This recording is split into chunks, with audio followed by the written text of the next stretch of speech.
I hope the last mini challenge worked out well for you. Let me go ahead and show you how I put things together. First off though, let's take a preview so we can see how it all came together. So in this one here, I put Greg in the upper right hand corner. When I mouse over him, I see that his state changed to happy, and I also get his caption. If I go over Noreen, I see that as well with hers, and then finally Walt. Alright, let's do a quick walkthrough now to see how everything went together. Let's go ahead and click on Close Preview. Let's look at the timeline in the bottom, and when you do, you'll see that I put in the names for the characters. So I typed in Greg, Noreen, and Walt. You also see the text boxes that go above each one. That's just because I added it second after adding the character. And then from here on the right hand side, I went ahead and added in the triggers for each person. So I just made sure that it would change the state of the character's name, change it to happy, and then when the user hovers the mouse over to go ahead and show that state. From there I went to each character one by one. I clicked on Greg, and then I went to States, and then I clicked on Edit States, and then I made sure to select the happy state, and then added in the caption. One thing to point out as well, you don't have to click on Done Editing States and then go to each character. You can actually go over to Editing States On and click on the drop down, and then you'll see all the items that you can add states to or edit states. Alright, I'm going to click on Done Editing States now. And now I'm going to click back on Timeline. In Storyline, I like to think there are three types for building interactions. Those are states, layers, and triggers. We've done a pretty good job at looking at states now and also triggers, so let's cover the last one, which is layers. What we're going to do now in our course to help move things along even further is that we're going to take the 4 people that we have and we're going to ask them to share their risks so that our end user can then decide how they're going to categorize them. If you recall the business goal, Risk Management Workshop participants will capture 50% more risks than in previous workshop sessions, and participants will categorize each risk. Our approach will definitely get us on the right track. After we get the risks from the team, then we'll ask the end user to give us their risk. Now we're starting to get into some serious immersion. How? Because after we capture all the risks, then we'll ask the end user to categorize the team risks and theirs too. Alright, you ready to jump in? Here we go. Being that we have 4 team members, let's split this exercise into 2 slides. So let's go ahead and add the 2 slides now. So we'll go to Home, then New Slide, we'll do Basic Layout, and then we'll do Blank. And then we'll do the same thing. New Slide, Basic Layout, and Blank. Let's call this slide Risks 1 and 2. And then on the last slide, we'll just rename that to Risks 3 and 4. Now let's select the slide Risks 1 and 2. Let's go ahead and design this first slide together.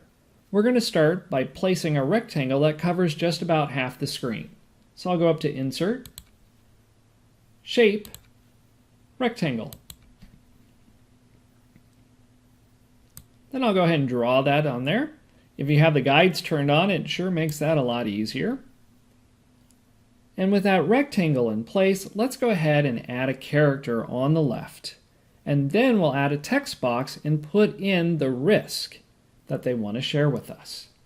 So I'm going to go ahead and borrow our character that we created earlier. I'll grab Adelaide. I'll also grab her name as well, just for a reminder. I'm going to press Ctrl-C to copy. I'll go to our slide, and then I'll paste, and I'm going to use the shortcut Ctrl-V. Once I have her there, I'm just going to place her up in the upper left-hand side. And then from there, I'm going to grab some text, and then I'm going to paste it in. The text will be in the resource file. And now I'm going to go ahead and paste in the risk.